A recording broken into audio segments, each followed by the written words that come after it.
Hello everyone, welcome to the competitive exam classes. आजच्या आपल्या लेक्चरमध्ये आपण एक अतिशय महत्त्वाची नदी जी आहे ती म्हणजे नर्मदा नदी या नदीबद्दल संपूर्ण माहितीही बघणार आहोत. भारतीय उपखंडातील अतिशय महत्त्वाची नदी आहे नर्मदा नदी. तर नर्मदा नदीबद्दल जेही सर्व इम्पॉर्टंट पॉईंट्स आहेत ते सर्व मी आजच्या लेक्चरमध्ये कव्हर करणार आहे. तुम्ही फक्त एकच काम करायचे की नोटबुक आणि पेन घेऊन बसायचे आणि ज्या गोष्टी तुम्हाला माहीत नाही आहेत त्या तुम्ही नोट डाऊन करून ठेवायच्या आहेत. तर व्हिडिओ स्टार्ट करण्याआधी सर्वांना विनंती आहे, जर चॅनलला नवीन असाल तर प्लीज सबस्क्राईब करा आणि बेल बटनवर नक्की क्लिक करा, जेणेकरून मी जेव्हाही नवीन व्हिडिओ घेऊन येईल तर त्याचं नोटिफिकेशन तुम्हाला मिळत राहील. तर बघा, या इमेजमध्ये तुम्हाला काही पश्चिम वाहिनी नद्या ह्या दाखवलेल्या आहेत. तर पश्चिम वाहिनी नद्या जर आपण बघितल्या तर सर्वात वरती आहे लुनी नदी, त्यानंतर आहे साबरमती आणि नंतर आहे माही नदी. या तीनही नद्यांबद्दल आपण संपूर्ण माहिती ऑलरेडी पहिले जे काही व्हिडिओ लेक्चर मी घेतले तिथं आपण बघितली आहे. त्यानंतर आहे नर्मदा नदी आणि नर्मदा नदीच्या खाली दक्षिणेला आहे तापी नदी. तर ह्या ज्या काही नद्या आहेत ह्या आहेत पश्चिम वाहिनी नद्या, म्हणजे या नद्या पश्चिमेला वाहत जातात आणि अरबी समुद्राला जाऊन मिळतात. भारताच्या पश्चिमेला आहे अरबी समुद्र आणि पूर्वेला आहे बंगालचा उपसागर. मग ज्या नद्या या पश्चिमेला वाहत जातात त्या अरबी समुद्राला जाऊन मिळतात आणि ज्या नद्या ह्या पूर्वेला वाहत जातात त्या बंगालच्या उपसागराला जाऊन मिळतात. तर आज आपण संपूर्ण भारतातली सर्वात मोठी पश्चिम वाहिनी जी काही नदी आहे ती म्हणजे नर्मदा, या नर्मदा नदीबद्दल संपूर्ण माहितीही अभ्यासणार आहोत. तर बघा, नर्मदा ही जी काही नदी आहे हिचा उगम होतो मध्य प्रदेशातून. एकूण 3 राज्यांमधून, एकूण 3 नाही पण 4 राज्यांमधून ती वाहत जाते. छत्तीसगड, मध्य प्रदेश, महाराष्ट्र आणि गुजरात. आणि गुजरातमधून मग ती अरबी समुद्राला जाऊन मिळते. छत्तीसगडमध्ये बऱ्याच ठिकाणी तुम्हाला, बऱ्याच बुक्समध्ये तुम्हाला छत्तीसगडचा उल्लेख केलेला नसतो, कारण की फक्त 1% ही नदी छत्तीसगडमधून वाहते आणि उरलेले 99% हे 3 राज्यातून वाहत असते. त्यामुळे छत्तीसगड तुम्हाला बऱ्याचदा दिलेलं नसतं, पण तरी लक्षात ठेवा की 1% भाग जो आहे या नदीचा, नर्मदा नदीचा, तो छत्तीसगडमध्ये सुद्धा येतो. तर सर्वात आधी आपण लोकेशन वाईज नर्मदा नदी ही बघून घेऊ. नर्मदा नदीचं नेमकं लोकेशन काय आहे ते आपण बघून घेऊ. तर हा आहे भारताचा मॅप. आपल्याला माहिती आहे की भारताच्या पश्चिमेला आहे अरबी समुद्र आणि पूर्वेला आहे बंगालचा उपसागर. आता जर आपण नर्मदा नदीचा विचार केला तर बघा, मध्य प्रदेशामध्ये सर्वात वरती आहे विंध्याचल पर्वत श्रेणी आणि खाली आहे, त्याच्याच खाली आहे सातपुडा पर्वत श्रेणी. ठीक आहे. त्यानंतर आपण एक नदी बघितलेली होती ती म्हणजे मही नदी. तर विंध्याचल पर्वताच्या तिथून एक नदी उगम पावते जिचं नाव आहे मही नदी. आणि आपण हेही बघितलं होतं की मही नदी जी आहे ती कर्करेखेला 2 वेळा काटते. आता कर्करेखा म्हणजे काय, तर 23.5 डिग्री उत्तरेला जे अक्षवृत्त आहे त्याला आपण कर्कवृत्त असं म्हणतो. ठीक आहे. तर हे कर्कवृत्त किंवा कर्करेखा जी आहे ती मही नदीला 2 वेळा काटते. हा क्वेश्चन बऱ्याच एक्झाम्समध्ये विचारला सुद्धा गेलेला आहे की भारतातील अशी कोणती नदी आहे जी कर्करेखेला 2 वेळा काटते. तसंच भारताच्या एकूण किती राज्यांमधून कर्करेखा जाते किंवा किती त्या राज्यांची नावं काय आहेत. ठीक आहे. तर असे प्रश्न जे आहे ते विचारले जातात. तर कर्करेखाबद्दल किंवा मही नदीबद्दल आपण ऑलरेडी सेपरेट व्हिडिओ लेक्चर बनवलेले आहेत. जर तुम्ही बघितलेले नसतील तर नक्की जाऊन बघा. तर विंध्याचल पर्वत श्रेणीमधून एक जी नदी उगम पावते तिचं नाव आहे मही नदी आणि ही मही नदी कर्करेखेला 2 वेळा काटते. त्यानंतर या ठिकाणावरून एक नदी उगम पावते तिचं नाव आहे तापी नदी आणि ह्या दोन्ही नद्या कुठे पश्चिमेला वाहत जातात, अरबी समुद्राला जाऊन मिळतात. त्यानंतर विंध्याचल पर्वत आणि सातपुडा पर्वत या दोनही पर्वतांच्या मधून या ठिकाणावरून एक नदी उगम पावते आणि ती सुद्धा पश्चिमेला वाहत जाते आणि या नदीचं नाव आहे नर्मदा नदी. तर इथे 2 पॉइंट्स तुम्हाला नर्मदा नदीबद्दल लक्षात ठेवायचे आहे. पहिला हा की नर्मदा नदीच्या उत्तरेला आहे विंध्याचल पर्वत आणि दक्षिणेला आहे सातपुडा पर्वत. मग विंध्याचल पर्वत आणि सातपुडा पर्वत या दोघांच्या मधून नर्मदा नदी ही पश्चिमेला वाहत जाते आणि अरबी समुद्राला जाऊन मिळते. त्यानंतर दुसरा पॉइंट असं लक्षात ठेवायचा आहे की नर्मदा नदीच्या उत्तरेला एक नदी वाहते जिचं नाव आहे मही नदी आणि नर्मदा नदीच्या दक्षिणेला जी नदी वाहते ती आहे तापी नदी. तर एवढं जे काय आहे हे नोट डाऊन करून ठेवा तुमच्या नोटबुकमध्ये. त्यानंतर आपण नर्मदा नदीची काही बेसिक माहितीही बघू. तर नर्मदा नदी जी आहे ती भारतातील सर्वात मोठी पश्चिम वाहिनी नदी आहे, तसेच भारतीय उपखंडातील 5वी सर्वात मोठी नदी आहे। एवढे बेसिक पॉइंट्स तुम्हाला माहीत असायला पाहिजे। आपल्याला माहिती की भारतीय उपखंडातील सर्वात मोठी नदी कोणती आहे, तर ती आहे गंगा। पण जर आपल्याला विचारलं की भारतीय उपखंडातील सर्वात मोठी पश्चिम वाहिनी नदी कोणती आहे, तर ती आहे नर्मदा नदी। आणि संपूर्ण भारताचा विचार केला, मोठी नदी बद्दल जर विचार केला आपण, ठीक आहे, तर नर्मदा नदीचा क्रमांक लागतो 5वा। म्हणजेच नर्मदा नदी जी आहे ती भारतातील 5व्या क्रमांकाची सर्वात मोठी नदी आहे। आणि जर पश्चिम वाहिनी नद्यांचा विचार केला तर नर्मदा ही भारतातील सर्वात मोठी पश्चिम वाहिनी नदी ही आहे। नर्मदेला रेवा, अमरजा, मेकलकन्या, रुद्रकन्या असेही म्हटले जाते। अशी ही तिची विविध नावं आहेत। ती नावं त्यांनी का ठेवलेली त्याचा इतिहास आपल्याला बघायचा नाहीये। फक्त नर्मदेला असे याच्यापेक्षाही जास्त नावं आहेत, पण काही नावं लक्षात ठेवा, जसं की रेवा, अमरजा, मेकलकन्या आणि रुद्रकन्या। नर्मदा नदीचा उगम कुठे होतो, तर मध्य प्रदेशातील सातपुडा पर्वतात अमरकंटक येथे होतो। आपण बघितलं की नर्मदा नदी जी आहे ती उत्तरेला विंध्याचल पर्वत आणि दक्षिणेला सातपुडा पर्वत या दोघांमधून वाहते। तर सातपुडा पर्वतामध्ये अमरकंटक हे ठिकाण आहे, इथून नर्मदा नदीचा उगम हा झालेला आहे। ही नदी विंध्याचल पर्वत आणि सातपुडा पर्वत या दरम्यान पश्चिम दिशेला एकूण 1315 किलोमीटर वाहते। नर्मदा नदीची एकूण लांबी किती आहे, तर 1315 किलोमीटर। आता एकूण 3 राज्यातून ती वाहते।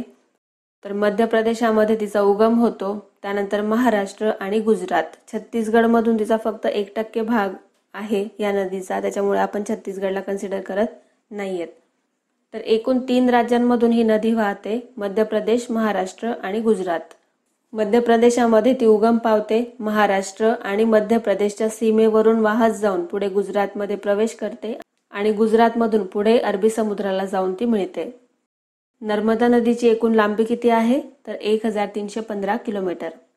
मध्य प्रदेशामधून ती सर्वात जास्त म्हणजे 1077 किलोमीटर वाहते आणि महाराष्ट्रातून ती फक्त 54 किलोमीटर वाहते, आणि ते सुद्धा मध्य प्रदेश आणि महाराष्ट्राच्या बॉर्डरवरून। म्हणजे आपण इथे असंही म्हणू शकतो की नर्मदा नदी जी आहे ती महाराष्ट्र आणि मध्य प्रदेश यांच्यामध्ये एक नैसर्गिक सीमाही तयार करते। आणि गुजरातचा विचार केला तर गुजरातमधून ती 161 किलोमीटर वाहते। एकूण लांबी आहे तिची 1315 किलोमीटर। मध्य प्रदेशामधून ती सर्वाधिक जास्त वाहते, 1077 किलोमीटर। महाराष्ट्राच्या आणि मध्य प्रदेशच्या बॉर्डरवरून वाहते, एकूण 54 किलोमीटर, आणि गुजरात राज्यातून वाहते 161 किलोमीटर। पुढे बघा की नर्मदा नदीचं क्षेत्रफळ जर आपण बघितलं तर ते आहे 98,796 चौरस किलोमीटर। नर्मदा नदीला मध्य प्रदेशची जीवनरेखा असेही म्हटले जाते। आता जीवनरेखा का म्हटलं जातं, कारण की नर्मदा नदी जी आहे ती मध्य प्रदेशामधून सर्वाधिक जास्त अंतर वाहते आणि तिथली ती सर्वात मोठी नदी आहे। 1077 किलोमीटर ती वाहते आणि म्हणूनच नर्मदा नदीला मध्य प्रदेशची जीवनरेखा असंही म्हटलं जातं। नर्मदा नदीवर जबलपूर जवळ धुवाधार नावाचा धबधबा हा आहे, अतिशय फेमस धबधबा आहे, ठीक आहे। नाव लक्षात ठेवायचे तुम्हाला, धुवाधार धबधबा हा कुठे आहे, तर नर्मदा नदीवर आहे। नर्मदा नदी भेडा घाटच्या संगमरवराच्या घळईतून वाहते, हा सुद्धा क्वेश्चन विचारला गेलाय, ठीक आहे। नर्मदा नदी जी आहे ती कोणत्या घळईतून वाहते असं विचारलं गेलंय, तर ती भेडा घाटच्या संगमरवराच्या घळईमधून वाहते। नर्मदा नदीवरती 2 महत्त्वाची धरणं आहेत, एक आहे सरदार सरोवर आणि दुसरं आहे नर्मदा सागर, ठीक आहे। याच्या बाबतीमध्ये आपण पुढे बघणारच आहोत, नाव लक्षात ठेवा फक्त। 2 महत्त्वाची धरणं आहेत, सरदार सरोवर आणि नर्मदा सागर। जगातील सर्वात उंच जो पुतळा आहे, ठीक आहे, जगातील म्हणते मी, जगातील सर्वात उंच पुतळा, त्याचं नाव आहे स्टॅच्यू ऑफ युनिटी। हा सरदार वल्लभभाई पटेल यांचा पुतळा गुजरातमधील राजपिपळा शहराजवळ नर्मदा नदीवर साधू बेटावर उभारलेला आहे। तर नरेंद्र मोदी जे आहेत त्यांनी या स्टॅच्यू ऑफ युनिटीचं उद्घाटन हे केलेलं होतं। तर पर्यटनाला चालना देणं हा सुद्धा त्याच्या मागचा एक उद्देश होता। स्टॅच्यू ऑफ युनिटी या टॉपिक बद्दल मी ऑलरेडी एक लेक्चर बनवलेलं आहे, जर तुम्ही ते बघितलेलं नसेल तर मी लिंक डिस्क्रिप्शन बॉक्समध्ये देऊन देईल, तिथे जाऊन तुम्ही बघू शकतात। तर जगातील सर्वात उंच जो पुतळा आहे ज्याचं नाव आहे स्टॅच्यू ऑफ युनिटी हा नर्मदा नदीवरती आहे. नर्मदा नदीच्या मुखाजवळ खंबातच्या आखातात आलिया नावाचं बेट आहे. ठीक आहे, हा पॉइंट सुद्धा महत्वाचा आहे की नर्मदा नदीच्या मुखाजवळ काय आहे, आलिया बेट आहे. अजून एक पॉइंट इथे महत्वाचा सांगावासा वाटतो की नर्मदा नदी जी आहे ती डेल्टा नाही तयार करत, ती एस्च्युरी तयार करते. ठीक आहे, नर्मदा नदी डेल्टा तयार करत नाही. म्हणजे नर्मदा नदी जेव्हा समुद्राला मिळते, म्हणजे कोणतीही नदी जेव्हा समुद्राला मिळते तेव्हा ती एकतर डेल्टा बनवते किंवा एस्च्युरी बनवते. तर त्याच्यातला डिफरन्स तुम्हाला माहित असायला पाहिजे. नसेल माहित तर मी नेक्स्ट लेक्चरमध्ये तुम्हाला सांगेल. हा पॉइंट जो मी सांगितला तो सुद्धा नोट डाऊन करून ठेवा की नर्मदा नदी जी आहे ती डेल्टा नाही बनवत, ती एस्च्युरी बनवते. आणि नर्मदा नदीच्या मुखाजवळ जे बेट आहे त्या बेटाला म्हटलं जातं आलिया बेट. तर बघा, आपण नर्मदा नदीबद्दल आता एक मॅप थ्रू डिस्कस करू, म्हणजे तुम्हाला ते चांगल्या पद्धतीने समजेल. मग इथे नर्मदा नदीच्या उगमापासून तिच्या उजव्या तीरावरील नद्या किंवा डाव्या तीरावरील नद्या किंवा नर्मदा नदीवरती जेही महत्त्वाचे प्रकल्प राबवण्यात आलेले आहेत ते सर्व आपण इथे बघू. तर बघा, सर्वात पूर्वेला आहे अमरकंटक पठार आणि ह्या अमरकंटक पठारातून एक नदी उगम पावते अमरकंटक येथून. आणि अमरकंटक हे कुठे येतं तर मध्य प्रदेशामध्ये. तर या ठिकाणावरून जी नदी उगम पावते आणि उगम पावून ती पूर्वेकडून पश्चिमेकडे वाहत जाते त्या नदीचं नाव आहे नर्मदा नदी. आणि पूर्वेकडून पश्चिमेकडे वाहत जाऊन ती पश्चिमेला अरबी समुद्राला जाऊन मिळते. ठीक आहे, तर लक्षात ठेवा, अमरकंटक हे जे काही ठिकाण आहे अमरकंटक पठारामध्ये किंवा सातपुडा पर्वतामध्ये, अमरकंटक हे कुठे येतं मध्य प्रदेशामध्ये. या ठिकाणापासून नर्मदा नदीचा उगम होतो, पूर्व ते पश्चिम ती वाहत जाते आणि पुढे अरबी समुद्राला जाऊन मिळते. एकूण 3 राज्यांमधून ती वाहते, मध्य प्रदेश, महाराष्ट्र आणि गुजरात. त्यानंतर आपण बघू नर्मदा नदीच्या उजव्या तीरावरील उपनद्या आणि डाव्या तीरावरील उपनद्या. ठीक आहे, तर सर्वात आधी आपण उजव्या तीरावरील उपनद्या बघू आणि त्यानंतर डाव्या तीरावरील उपनद्या बघू. तर नर्मदा नदीला सर्वात पहिली उजव्या बाजूने येऊन मिळणारी उपनदी जी आहे तिचं नाव आहे हिरण नदी. त्यानंतर दुसरी नदी उजव्या बाजूने येऊन मिळते, तिचं नाव आहे बरणा नदी. त्यानंतर आहे तिसरी नदी जिचं नाव आहे कोलार. नंतर जी नदी येऊन मिळते ती आहे मान नदी. ठीक आहे, त्यानंतर एक नदी येऊन मिळते ती म्हणजे हथनी नदी. नंतर आहे ओसांग नदी. नर्मदा नदीच्या खूप साऱ्या उपनद्या आहेत, पण आपण ज्या काही महत्त्वाच्या आहेत तेवढंच फक्त डिस्कस करू. तुम्ही नोटबुकमध्ये सुद्धा नोट डाऊन करून ठेवा. तर नर्मदा नदीच्या ह्या अतिशय महत्त्वाच्या उपनद्या आहेत, त्यापैकी सर्वात महत्त्वाची आहे हिरण आणि बरणा. ठीक आहे, कोलार ही सुद्धा एक महत्त्वाची नदी आहे. नर्मदा नदीला उजव्या तीरावरून येऊन मिळणाऱ्या नद्यांपैकी ह्या काही महत्त्वाच्या नद्या आहेत: हिरण, बरणा, कोलार, मान, हथनी आणि ओसांग. त्यानंतर डाव्या तीरावरील उपनद्या आपण बघू. तर नर्मदा नदीला डाव्या तीरावरून येऊन मिळणारी सर्वात पहिली उपनदी आहे तिचं नाव आहे बंजर नदी. त्यानंतर दुसरी जी नदी नर्मदा नदीला डाव्या तीरावरतून येऊन मिळते तिचं नाव आहे शक्कर. तिसरी नदी आहे तवा.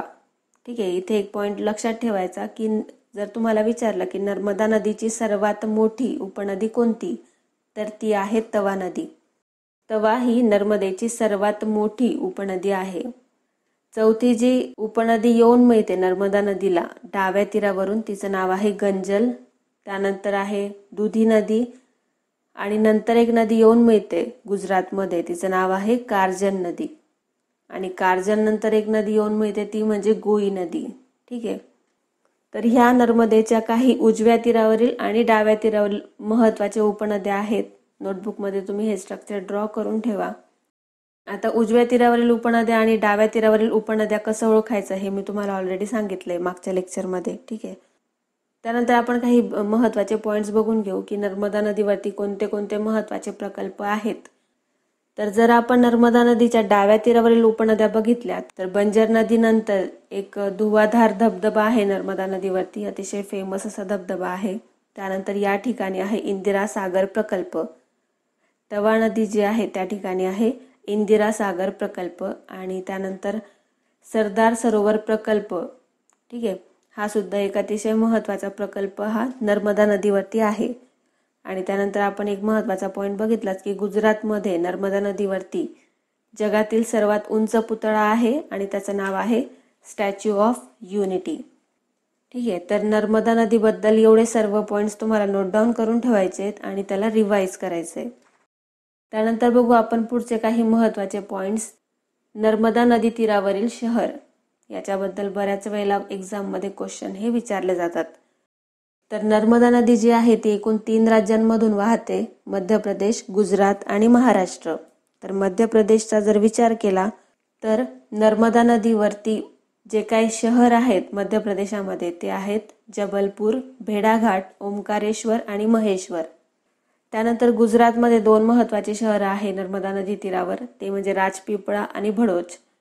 आणि आपण महाराष्ट्राचा जर विचार केला तर नर्मदा नदी जी आहे ती महाराष्ट्र आणि मध्य प्रदेश या 2 राज्यांच्या सीमेवरून एकूण 54 किलोमीटर वाहते आणि त्या ठिकाणी आहे नंदुरबार हे शहर.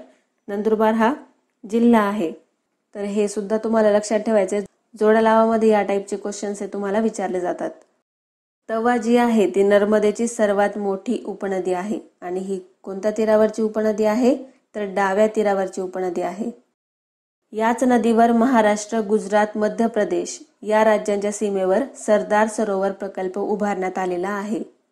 नर्मदा नदीच्या एकूण क्षेत्रफळापैकी फक्त 2% भाग हा महाराष्ट्रामध्ये येतो, 86% भाग हा मध्य प्रदेशामध्ये येतो आणि 12% भाग हा गुजरातमध्ये येतो. आणि आपण बघितलं सर्वात जास्त ही नदी कुठून वाहते तर मध्य प्रदेशातून वाहते आणि त्यामुळे नर्मदेला मध्य प्रदेशची जीवनरेखा असंही म्हटलं जातं. नंदुरबार जिल्ह्यातील धडगाव जे काही ठिकाण आहे ते नर्मदा नदीच्या उदई या उपनदीच्या काठावर आहे. ठीक आहे, लक्षात ठेवा, उदई ही जी काही नदी आहे नर्मदा नदीची उपनदी या नदीच्या काठावर नंदुरबार जिल्ह्यातील धडगाव हे ठिकाण आहे. पुढचा पॉइंट बघा.